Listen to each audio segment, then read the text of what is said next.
La Namibie est un pays assez étrange, dans sa forme notamment. Il y a une grosse base à l'ouest, et ensuite, il y a ce petit morceau qui dépasse.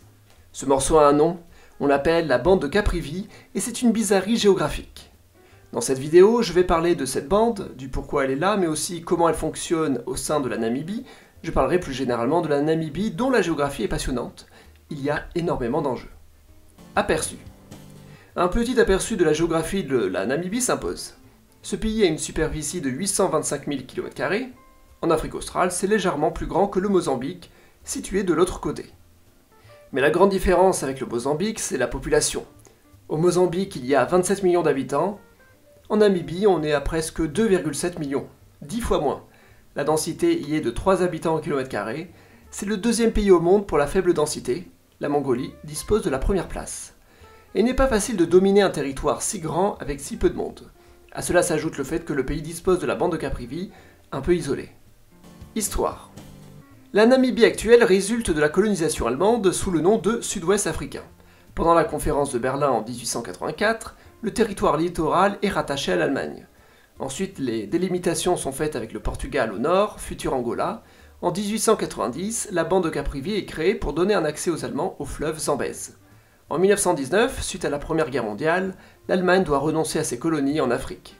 Le sud-ouest africain devient un protectorat de l'Afrique du Sud. En 1968, l'ONU considère que l'Afrique du Sud ne doit plus occuper le sud-ouest africain, qui est renommé en Namibie pour l'occasion. C'est en 1990 que la Namibie verra son indépendance effective. Walvis Bay devient namibienne en 1994. Hydrologie. Si la Namibie est si peu peuplée, c'est aussi parce que son climat est très sec. Tout le sud et le nord-ouest, on a un climat désertique. Au nord-est, on a des steppes. Dans les deux cas, c'est des climats arides. C'est très joli, on trouve de magnifiques dunes au bord de la mer par exemple, mais grande question, où se trouve l'eau potable? Il y a 5 principaux fleuves qui passent par la Namibie. Au nord, le Kunene qui fait la frontière avec l'Angola. Au sud, l'Orange qui fait la frontière avec l'Afrique du Sud. Et ensuite, on a 3 fleuves qui passent par le Caprivi. L'Okavango qui fait aussi la frontière avec l'Angola. Le Kwando qui fait la frontière sud de Caprivi et qui le traverse avec l'Angola. Et enfin le Zambèze, dont est originaire le Kwando et qui fait la frontière nord de Caprivi. Vous voyez que le Caprivi dispose de bonnes ressources en eau potable. Réseau. Regardons le plus intéressant, là où vivent les populations. Voici les 14 régions de Namibie. Je suis allé voir les populations de recensement de 2011. Ces 3 régions au sud et à l'est sont les 3 moins peuplées de Namibie. On y compte 220 000 habitants. Si on prend les 4 régions au nord-ouest, on compte 720 000 habitants. Si on prend ces 5 petites régions au nord, on compte 950 000 habitants. Enfin, on a les 2 régions du Caprivi qui comptent 200 000 habitants. En tout, ça fait un total de 2,1 millions d'habitants. C'était le recensement de 2011. La Namibie peut être coupée en deux. Une moitié de la population vit dans les régions du nord, et l'autre moitié est éparpillée dans tout le reste.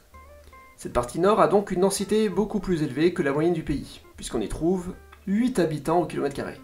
Et dans le reste du pays, 1,5. Maintenant, regardons les principales villes. La plus grande ville du pays est Windhoek, la capitale politique et économique. Elle est très bien centrée.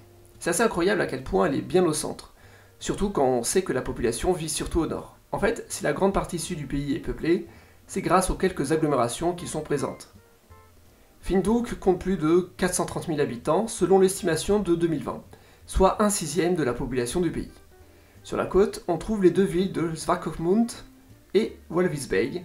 Elles sont à une demi-heure de route l'une de l'autre. Ensemble, elles forment une agglomération de 100 000 habitants.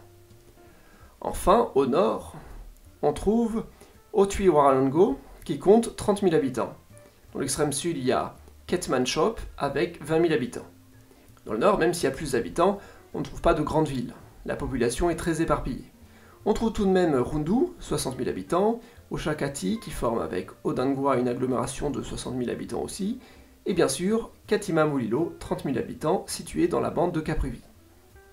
En ce qui concerne le réseau routier, il est très simple. Il y a un axe nord-sud en Y qui passe par Windhoek, et où Otjiwarongo sert de carrefour. Il y a aussi un axe est-ouest qui longe la frontière nord, et il y a des axes pour rejoindre le littoral. Il existe aussi un port tout au sud, c'est la ville de Lüderitz. Lüderitz se trouve dans une zone qui n'est pas du tout peuplée, à part la ville elle-même qui compte 12 000 habitants.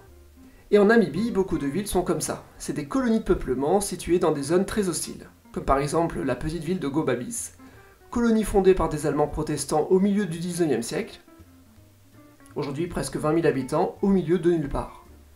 En réalité, les villes ont parfois des utilités dans le réseau. Gobabis par exemple est devenu un nœud routier car c'est le passage obligatoire pour les routes qui viennent du Botswana jusqu'à la mer. Dans le cadre du corridor Trans-Kalahari, à Gobabis, il y a même la ligne de chemin de fer qui va jusqu'à Walvis Bay. Il y a aussi un axe nord-sud en chemin de fer dans le pays. En ce qui concerne le réseau aérien, il y a des petits aéroports dans les principales villes qui sont reliés à Windhoek. La ligne domestique la plus populaire, c'est celle entre Windhoek et Odangwa, entre la capitale et la zone la plus peuplée du pays. Tout le nord, c'est la zone où vivent les Ovambo, un peuple qui a été séparé en deux par le colonialisme. Les Ovambo sont le principal peuple de Namibie, ils représentent 50% de la population totale du pays. Et en plus de leur région d'origine où ils sont très présents, ils représentent un tiers de la population de la capitale. Cette ethnie est liée au parti politique indépendantiste SWAPO. Et depuis l'indépendance de la Namibie en 1990, c'est le SWAPO qui gouverne le pays. La deuxième ligne domestique du pays, c'est Oranjemund, et cette ville est super intéressante, je vais y revenir bientôt.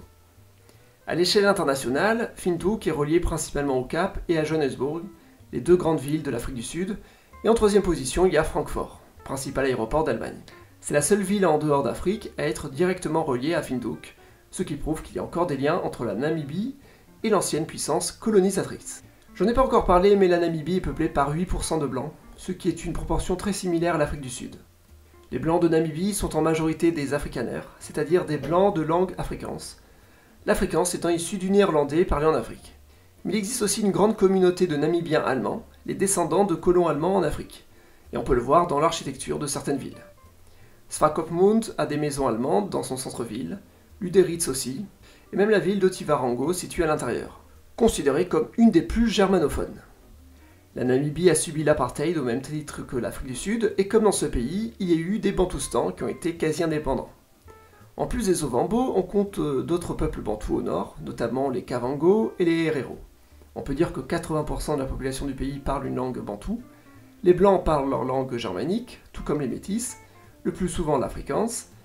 Et ensuite les autochtones, c'est-à-dire les Khoisan, ils étaient là avant l'arrivée des Bantous, qui eux-mêmes étaient là avant l'arrivée des Européens. Économie. Oranjemund est une petite ville à l'extrême sud du pays. Cette ville est un rectangle d'habitation au milieu du sable. Autour on trouve l'aéroport, le fleuve frontalier, la mer et le poste frontière. Si une ville ici ce n'est pas pour faire joli, on y trouve des diamants, c'est une ville minière. La Namibie fait partie des principaux extracteurs de diamants au monde, avec 2 millions de carats par an, même si ce n'est rien à côté du Botswana, qui est plutôt à 20 millions par an. La Namibie dépend en grande partie de l'économie minière, mais aussi de la pêche, de l'agriculture et du tourisme. À l'avenir, la Namibie a comme objectif de devenir une porte d'entrée vers l'Afrique australe, en développant son port et l'acheminement vers l'Afrique du Sud et le Botswana. Il n'y a peut-être pas beaucoup de diamants en Namibie par rapport au Botswana, mais le Botswana doit passer par la Namibie pour avoir accès à la mer. La Namibie est aussi le 4e producteur d'uranium au monde. L'uranium se trouve surtout dans le désert de Namib, le désert littoral. La mine de Rossing est la plus importante, non loin de Swakopmund. Toutes ces mines ont besoin d'eau, et la population du pays aussi. La Namibie a dû faire dévier les cours d'eau pour récupérer la ressource. Le barrage Von Bach a été construit en 1970 pour servir Windhoek, et aussi le barrage Swakopmund en 1978 et le barrage Omatako en 1981. Depuis 2010, il y a l'usine de dessalement Witwatersrand. La Namibie fait aussi partie de ces pays qui ont une grande capacité de recyclage de l'eau potable. Je ne connais pas la législation quant à l'utilisation de l'eau en Namibie. Je peux voir que dans les quartiers chics, les villas se permettent d'avoir des piscines individuelles. Pour résumer, en Namibie, au nord, on trouve beaucoup d'habitants. Dans le reste, c'est vide, mais il y a des habitants dans quelques villes sporadiques. Dans le grand territoire, il n'y a pas d'eau, il y a des ressources minières. Les gens qui vivent dans les villes du sud sont des gens venant du nord pour gagner leur vie. Ce qui fait que le nord est assez pauvre, alors que le sud est riche. Caprivi. Et Caprivi dans tout ça. La bande de Caprivi s'étale sur 2 régions. Le fleuve Okavango la sépare du reste du pays, et il n'y a qu'un seul pont. Ensuite, il y a le Kwando qui coupe en 2, là encore, il n'y a qu'un seul pont, et au bout, on a la ville de Katima Mulilo. Katima Mulilo est une ville purement militaire, elle n'est pas là pour des ressources, mais bien pour contenir ce territoire fragile. Le territoire est isolé du reste du pays, il doit être protégé. La ville est aussi la porte d'entrée depuis la Zambie, puisqu'il n'y a pas de route au bout de la bande. Si on continue à l'est, sur la pointe, on trouve l'unique presque quadripoint transfrontalier du monde. On trouve en effet 4 pays qui se croisent. Officiellement, la Namibie et le Zimbabwe ne se touchent pas, permettant à la Zambie et au Botswana de se relier par un pont sur leur longue frontière de 150 mètres. Et bien sûr, sur la pointe namibienne, on trouve une petite base aérienne militaire. C'est normal, il faut protéger son territoire. La bande de Caprivi a connu un conflit dans les années 1990. Un groupe rebelle a attaqué des bases militaires en 1999, mais après des arrestations massives, il ne s'est plus rien passé. Urbanisation. Avant de terminer cette vidéo, je voulais faire un dernier petit point sur les villes en Namibie. On différencie assez facilement les villes du nord et du sud. Dans le nord, elles sont dans la brousse, les maisons sont assez éparpillées. On voit bien les parcelles, c'est des zones bien plus agricoles. Ici à Rundu. Et on trouve des petits villages ou hameaux autour, le long des routes.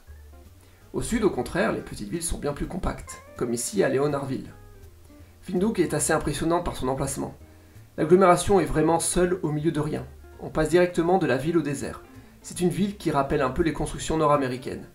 Un centre d'affaires, puis des voies rapides et des quartiers pavillonnaires. Il y a même des tronçons aux normes autoroutières. Et comme le montrent les images satellites, il y a des travaux en cours pour agrandir la voie rapide jusqu'à ce lieu d'habitation isolé qui s'appelle Finkenstein Village. En regardant de plus près, ça semble être un quartier fermé avec des grosses villas. Je termine avec l'agglomération de Walvis Bay et Swakopmund. Les deux villes sont séparées par une trentaine de kilomètres de désert, avec des dunes littorales extrêmement jolies. Par contre, il y a deux routes pour relier les deux villes. Est-ce que c'était nécessaire de faire une voie double dans le désert avec des sorties autoroutières vu la fréquentation? Je ne sais pas. J'ai pu voir qu'il y a un réel projet de faire une autoroute entre les deux villes. En même temps, pour aller de Walvis Bay, qui est le principal port du pays, jusqu'à Windhoek, qui est le carrefour vers toutes les routes de Namibie, il faut passer par Swakopmund.